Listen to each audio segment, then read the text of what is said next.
চোখের সামনে ভাঙতেছে। দেখুন এই যে ভাঙলো দেখছেন, দেখেন কি পরিমাণ পানি। আমাদের তো সবই সর্বহারা হয়ে গেছি আমরা, আমাদের তো নাই কিছুই।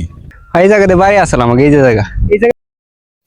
এই ভিডিওতে আজ আমি আপনাদেরকে দেখাবো পদ্মা নদীর ভাঙ্গন, মসজিদ, মাদ্রাসা, ফসলি জমি কিভাবে ভেঙে যাচ্ছে এই পদ্মা নদীর পার।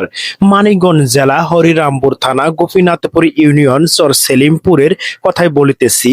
নদীর এপার ভাঙ্গে ওপার গড়ে, নদী পারে মানুষের দুঃখ দুর্দশা, সেই চিত্রগুলো তুলে ধরবো এই ভিডিওতে। তো পদ্মা নদী পাড়ি দিয়ে আমি যাচ্ছি সেলিমপুর চরে। নৌকা পথে যখন আমি পাড়ি দিয়ে এই চরে পৌঁছালাম, তখন যে দৃশ্যটি আমি দেখতে পেলাম, কত মানুষের চোখে দুঃখ দুর্দশার চিহ্ন বোঝা যাচ্ছে। নদী পারে মানুষগুলো অনেকে গাভী লালন পালন করে থাকে, সেই গাভীর দুধ এপার থাকে ওপারে বিক্রি করার জন্য যাওয়া আসা করে থাকে। পদ্মা নদীর ভাঙ্গন এ যেন ভয়াবহ একটি রূপ ধারণ করেছে। আমি নিজে সেখানে উপস্থিত থেকে যে দৃশ্যগুলো দেখলাম, সেই দৃশ্যগুলো এখন আপনাদের মাঝে বর্ণনা করিব। আমি নিজে থেকে পদ্মা পাড়ের মানুষদেরকে সচেতন করার চেষ্টা করিতেছি। হাতে একটি মাইক সঙ্গে করে নিলাম, যাতে মানুষকে বোঝাতে বলতে সহজ হয় আমার জন্য। যতক্ষণ আমি ছিলাম ততক্ষণ এভাবেই মুহুর্মুহুর ভাঙ্গন শব্দ দেখে আমার মনটা অনেক খারাপ লাগলো। খারাপ লাগবে না কেন? কারণ মুহূর্তের ভিতরে যে আমি দেখতে পাচ্ছি কিভাবে জমি, ফসল ও মসজিদ ভেঙে যাচ্ছে। পদ্মা নদীর পার যেভাবে ভেঙে যাচ্ছে, এটা কিভাবে বলবো? পদ্মা নদীর পারে যে মানুষগুলো আছেন, আপনারা সবাই আপনাদের সেফ জোনে চলে যান, কারণ যেভাবে ভেঙে যাচ্ছে পদ্মা নদী, আপনাদের সম্পদ, আপনারা ফসল সবই চলে যাচ্ছে। গবাদি পশু থেকে শুরু করে আপনাদের যাবতীয় সংসারের মাল সামানা নিয়ে আপনারা সেফ জোনে চলে যান। এটি হচ্ছে একটি কবরস্থান। এই কবরস্থানের 4 ভাগের 3 ভাগ অংশই এই পদ্মা নদীর গর্ভে চলে গেছে, আর কিছুটা আছে। এটা হয়তো বা কিছুক্ষণের ভিতরেই এই শেষ সম্বল, মানে স্মৃতিটুকু মানুষের কবরস্থান, এটা হতে চলে যাবে। দেখুন এই কবরস্থানটাও কিভাবে ভেঙে যাচ্ছে। যদি আমি সামনে গিয়ে আরেকটু আপনাদেরকে দেখানোর চেষ্টা করি, এই যে গাছটাকে দেখা যাচ্ছে, এটি হচ্ছে কবরস্থানের শেষ সীমানা। ভেঙে পড়তেছে মুহূর্তে মুহূর্তে, মুহুর্মুহুর শব্দ করে। পাকে নাই অঞ্চলিত আর কি, নদীতে ভাঙ্গি নিয়ে যাওয়া কাটতেছে আগে। মানে যেভাবে নদী ভাঙ্গন শুরু হয়েছে, তাড়াতাড়ি ধান কাটতেছেন, কারণ ভাঙতে পারে আপনাদের জমি না? হ্যাঁ, এটা ভাঙ্গি নিয়ে যাবো, দেখ তাড়াতাড়ি কাটতেছি। আচ্ছা, আপনাদের কত বিঘা জমি নদীর ভিতরে গেছে? ধরেন যে 50 বিঘে আমার নিজের আপনাদের গেছে। 50 বিঘা? হ্যাঁ। কি বলেন, এত সম্পত্তি গেছে হ্যাঁ। নদীর ভিতরে? হ্যাঁ, এই জায়গাতে বাড়ি আসলাম আমাকে, এই যে জায়গা। এই জায়গা বাড়ি ছিল? হ্যাঁ, এই জায়গায় এই বাড়ি আসলো। আপনাদের নদীর ভিতরে চলে গেছে? হ্যাঁ, সব গেছে গা। ভেঙে যাচ্ছে পদ্মা পাড়ের ফসলি জমি, তাই তারা ধান অর্ধেক পাকা অবস্থায় কেটে নিয়ে যাচ্ছে, কারণ হয়তো বা পরের দিন এই ধানটুকু আর ফেরত পাবে না। এই ধানটুকু সহ জমি ফের চলে যাবে পদ্মা নদীর গর্ভে। কেউ বা মাল সামানা নিয়ে অন্যথায় চলে যাচ্ছে, যেখানে আত্মীয় স্বজন আছে সেখানেই যাওয়ার চেষ্টা করিতেছে। আবার কেউ বা ফসলি জমি, বসত বাড়ি সহ নানান কিছু এপার থেকে ওপারে স্থানান্তর করিতেছে। আর তাদের মাল সামানা স্থানান্তর করার জন্য এই চর এলাকায় প্রধান যানবাহনটি হলো ঘোড়া। কেউ বা ঘোড়া ব্যবহার করে, কেউ বা নৌকা ব্যবহার করে, কেউ বা বাইক ব্যবহার করে তারা স্থানান্তর করার চেষ্টা করে। এইভাবেই নদীর এক পার ভাঙে আরেক পার গড়ে, জিনিসপত্রগুলা নৌকা দিয়ে এভাবে স্থানান্তর করিতেছে অন্য পারে। এই নদী কি পরিমাণ ভাঙছে? এই নদীটা মেলা ভাঙছে। কি নদীটা আসলে গাঙ্গের রিভার থুয়ারতে ডাক দিল শোনা গেছে। এই নদীটা ভাঙতে ভাঙতে আমাকে শেষ করে ফেলাইছে। এই আর নতুন জন্মের ভাঙ্গা ভাঙতেছে, আমরা থাকতে পারতেছি না, করতে পারতেছি না। কোথার দাম কি করুম এর তো খবরই নাই আমাদের। এটা কোনো ব্যবস্থা নেয় নাই কেউ? ব্যবস্থা তো নিতেছে না আমাকে চর এলাকার। তো এটা দান, আবার এটা দান চর তো নাম, আগে তোর নাম আসলে আর একটা হরিহিটা সিলিমপুর এরকম নাম আসলে চর বানাইছে মানুষ। এটা চর হয়ে গেছে। হ্যাঁ, চর হয়ে গেছে। আচ্ছা, আমি দেখতে পারতাছি এই পদ্মা নদী তো অনেক বিশাল, এই পার তোমার দেখা যাচ্ছে না। আগে কি এত বড় ছিল না? আরে না, কই এবার থুয়ারতে ডাক দিল শোনা গেছে এই গান। এবার কি পরিমাণ ভাঙলো?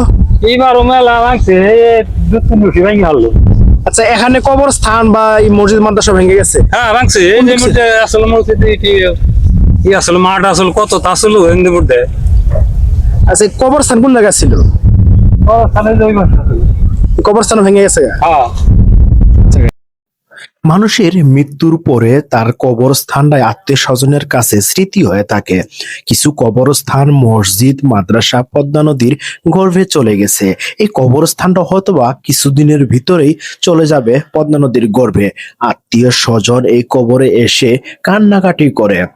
পদ্মা নদীর পারে এই বাড়িগুলোও হয়তোবা কিছুদিনের ভিতরে পদ্মা নদীর ভিতরে চলে যাবে, যদি না তারা স্থানান্তর করে। তারা যাবে কোথায়, কোথায় স্থানান্তর করবে, এই বিষয়টিও তারা অনেক গভীরভাবে ভাবিতেছে। কারণ তাদের সুন্দর সাজানো বসত বাড়ি নিয়ে অন্যথায় সাজানোর জন্য প্ল্যান করিতেছে। কেউ বা যাওয়ার চেষ্টা করিতেছে পার্শ্ববর্তী ফরিদপুর জেলা, কেউ আবার চলে আসার চেষ্টা করিতেছে বাহাদুরপুর মানিকগঞ্জ জেলা। এই সুন্দর বাড়ি সাজানো গোছানো বাড়িটাও একসময় ভেঙে যাবে।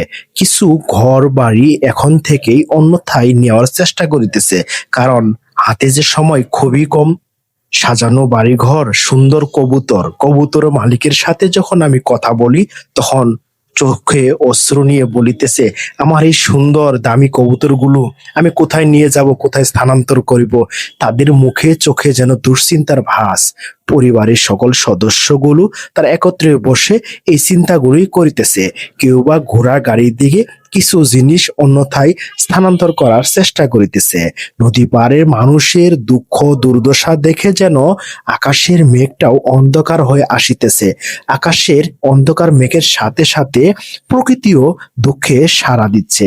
ফসলি জমি ঘর বাড়ি যেভাবে বিলীন হয়ে যাচ্ছে, নদী পাড়ে মানুষগুলো এখন আতঙ্কে আছে, কারণ তাদের অনেক গরু বাছুর আছে, সেগুলা কোথায় নিবে। জায়গা থেকে নদীটি ভাঙ্গার পরে আমাদের তো সবই সর্বহারা হয়ে গেছি আমরা, আমাদের তো নাই কিছুই। এখন এ জায়গা থেকে 1 মাইল ভিতরে নিয়ে যাইতেছি। স্কুল আছিল, তারপরে গুরুস্থান আছিল, তারপরে মাদ্রাসা ছিল, হাট ছিল আমাদের। তারপরে যেই এখন গেল বছর নিয়ে গেছি, এবছর আছে, কিছুক্ষণ পর মনে হয় ওটা নিয়ে যাইব নদীতে ভাঙ্গে। মানে আপনার এখানে বাড়ি ছিল, বাড়িটা অন্যথায় নিয়ে গেছে? হ্যাঁ, অন্য জায়গায় নিয়ে গেছি। মানে এর কিছু অংশ ছিল, এটা ঘোড়া গাড়িতে লয়ে যাচ্ছে? হ্যাঁ, নিয়ে যাইতেছি। এখন কিছুক্ষণের মধ্যে আমার তো মনে হচ্ছে যেভাবে ভাঙন হ্যাঁ। শুরু হয়েছে, বেশিক্ষণ হয়তো বা লাগবে না যে আপনার এই আমার এই হ্যাঁ বিটা বাড়িটা নিয়ে যাইবে, কিছুক্ষণের মধ্যে নিয়ে যাইবো, এরকম একটা ভাঙ্গুনিটা লাগছে। তাহলে আপনারা এখন বাজার করেন কোথায়? এখন বাজার ওই যে এই জায়গা ছিল, এই বাজারটাও আমরা ওই ভিতরে নিয়ে বাজার মিলিছি। ওই জায়গা শুক্রবার আর মঙ্গলবারে হাট হয়, ওই হাট আমরা করি। তাহলে এই যে আপনাদের জীবন মান এত কষ্ট চলতেছে, এখন কেউ প্রশাসন থেকে কেউ আসছিল চরে? না, কতজন আসলো, আইসে খালি বললো যে বস্তা ফেলাই দিমু, ওই নদী ভাঙ্গা ফিরিয়ে দিমু। কেউ মানে ওই 3 বছর আগে 4 বছর আগে বস্তা ফেলাইছিল কয়েকখান, ওতে ফেলানে কোনো আসে নাই, ভাঙ্গুনি ফিরে নাই। কিন্তু এই যে আপনার মতন যারা নদী ভাঙ্গন ক্ষতিগ্রস্ত হয়েছে, তারা কে কোথায় গেছে? আপনার আত্মীয় স্বজন যোগাযোগ হয়? যোগাযোগ হয়, বিভিন্ন জায়গায় চলে গেছে। ফরিদপুর রাজবাড়ি গেছে, কানাইপুর গেছে, ওদিক গাজীপুর, তারপরে আপনার সাভার, নবীনগর, মানিকগঞ্জ, জিটকে, এই যে চালা, গালা, এই বিভিন্ন জায়গায় একজন এক জায়গা চলে গেছে। যে যেভাবে সুবিধা পাইছে সে সেভাবে চলে গেছে। হ্যাঁ, হ্যাঁ। এই যে করুণ দৃশ্য চোখের সামনে আপনাদের এই সাজানো বাড়ি ঘর ভেঙে যাচ্ছে, ঠিক আছে, এই যে কেমন লাগতেছে আপনার কাছে এখন বিষয়? এখন কেমন লাগবে, আর কেমন লাগলি তো আর কিছু করবেন নাই, অন্তরটা ফাইট আসে। কথা বললেন ইনি একজন সমাজ প্রতিনিধি, তথা ইনি হচ্ছেন সাবেক মেম্বার। পদ্মা নদীর ভাঙ্গনে কেউ যেন রেহাই পাচ্ছে না। আর তো কিছুক্ষণ পরেই পদ্মার ভাঙ্গনে এই ফসলি জমিটুকুও পদ্মার গর্ভে চলে যাবে। তাই কাঁচা ধানগুলোই কেটে নিয়ে যাচ্ছে গরুকে খাওয়ানোর জন্য, অথবা গরুই এনে দিচ্ছে এই কাঁচা ধান খাওয়ার জন্য। কারণ চর অঞ্চলে মানুষের যে প্রধান উৎসই হলো গরু বাছুর। এভাবেই তারা প্রতিনিয়ত চিন্তার ভাঁজ মাথায় রেখে চলাফেরা করিতেছে, কারণ গরু বাছুর যে চর অঞ্চলে মানুষের প্রধান আয়ের উৎস। নদী ভাঙ্গন দৃশ্য দেখার জন্য কেউ বা বসে আছে, কেউ বা চোখের সামনে যখন দেখতে পাচ্ছে কিছুক্ষণ আগেই এখানে ছিল খেলার মাঠ, কিছুক্ষণ আগেই এখানে ছিল কবরস্থান, সেই দৃশ্যগুলো যখন দেখতে হচ্ছে, তখন অশ্রুমাখা চোখে তারা নদী পাড়ে চেয়ে চেয়ে দেখা ছাড়া আর যেন কোনো অপশনই নেই। নদীর ভাঙ্গন দেখে মনে হচ্ছে পদ্মা পাড়ের আকাশটিও মেঘাচ্ছন্ন হচ্ছে। পদ্মা নদীর কিনার ঘেঁষে কেউ বা যাচ্ছে সুন্দর নৌকাতে পিকনিক করার জন্য। দেখুন কিভাবে ভেঙে যাচ্ছে এই নদীটা। আচ্ছা ভাই, এই পদ্মার গর্ভে কি কি চলে গেছে এভাবে? বা এখানে অনেক কিছু ছিল, মনে করেন একটা অনেক সুন্দর একটা জায়গা ছিল, দেখার মতো একটা জায়গা ছিল। তো সেই জায়গাটা আমরা মানে কি হারাই ফেলছি। এই গাঙ্গের মাঝখানে ছিল বাজার, ছিল নদীর মাঝখানে আমাদের স্কুল চলে গেছে। তারপর আরো অনেক সুন্দর সুন্দর জায়গা ছিল, ঘোরার মতো জায়গা ছিল, দেখার মতো জায়গা ছিল, সেগুলো সব ভেঙে গেছে আর কি। আচ্ছা, যে মসজিদ, কবরস্থান, মাদ্রাসা এগুলো কি চলে গেছে? হ্যাঁ হ্যাঁ, এটা ওইদিকে ছিল, তো ওইটা মানে ভেঙে গেছে গাঙ্গে। মানে কবরস্থান কই ছিল? ছিল গাঙ্গের প্রায় অনেক দূরেটাই ছিল। তো কবরস্থান থেকে আর অনেক জায়গা ভাঙছে আর কি। তো আপনাদের এই গ্রামের কয় অংশ ভেঙে পড়ছে এই পদ্মার ভিতরে? আমি ছোটবেলা থেকে আর কি মানে যতটুক দেখছি, তো অনেকটাই ভাঙছে আর কি, মানে 3 ভাগের 2 ভাগ আর কি ভেঙে গেছে। হ্যাঁ 3 ভাগের 2 ভাগই ভেঙে গেছে এই পদ্মার ভিতরে নাকি? তো এখন আপনাদের যে জীবন মান চলা বা আপনার বাজার ঘাটে কি সমস্যা হচ্ছে? অনেক সমস্যা হচ্ছে, দেখা গেছে বাজার করতে সমস্যা হচ্ছে। তো আমাদের মানে কি চলাফেরা সব দিক দিয়ে মানে কি সমস্যা হচ্ছে। আগে একটা বাজার ছিল এদিকে, তো এই কিছুদিন আগে ছিল, বছর খানিক আগে ছিল, তো এইদিকে ছিল, বাজারটাও ভেঙে গেছে। তো এই স্কুল মাঠ ছিল আমাদের, এই স্কুল মাঠটাও ভেঙে গেছে। সময়টা এখন বিকাল 5টা। বিকাল সুন্দর মুহূর্তটা কেউ বা নদী দিয়ে, নৌকা দিয়ে এইভাবেই নদী পার ভাঙ্গন দৃশ্য দেখে দেখে যাচ্ছে এবং সুন্দর আকাশের যে চিত্রটাও এখনো সুন্দরভাবে ফুটে উঠেছে। কিন্তু নদী পারে মানুষের ভেঙে যাচ্ছে নদী পাড়ের ফসলি জমি ও বাপ দাদা ভিটার সম্পত্তি, ভেঙে যাচ্ছে কবরস্থান। এই যে এটি হলো কবরস্থান, একটা কবরস্থান ছিল, কিছু অংশ ভেঙে গেছে এই নদীর ভিতরে, আবার কিছু অংশ এখনো আছে এভাবে দাঁড়িয়ে। হয়তো বা কিছুক্ষণ পর এই কবরস্থানটিও চলে যাবে এই পদ্মা নদীর গর্ভে।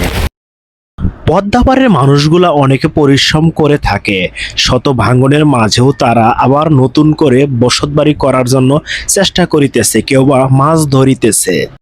ইলিশ, নৌলা, কাতল, বোয়াল, চিতেল সব এই যে মারার পদ্ধতি কিভাবে? আপনি কি নদীতে নামেন নাকি নৌকা ব্যবহার করেন? টানে খারাই এই যে বাবা লাগে। এমনি টানে খারাপ হইতে হয়। হ্যাঁ হ্যাঁ, তা মাছ আসে? আসে আসে। এই জালের নাম কি? যেমন হলো চাক জাল। চাক জাল। আচ্ছা, এটা তো ওখানে দেখা হয় নাই। আচ্ছা, এই যে আপনাদের যে নদী ভাঙতাছে, ঘর বাড়ি যে ভাঙতাছে, সেক্ষেত্রে কি পরিমাণ ক্ষতিগ্রস্ত হচ্ছেন আপনারা? বহু, যে ক্ষতির আর কোনো তুলনা হয় না। উনি সঠিক কথাটি বলেছেন, কারণ নদী ভাঙ্গন এতটাই ভয়াবহ ও ক্ষতিগ্রস্ত হয় যার কোনো তুলনাই হয় না।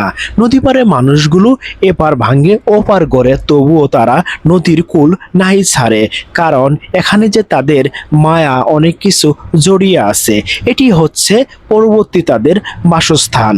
তাদের জন্য শুভকামনা করিতেছি, তারা নতুনভাবে আবার বাঁচার স্বপ্ন দেখেছে।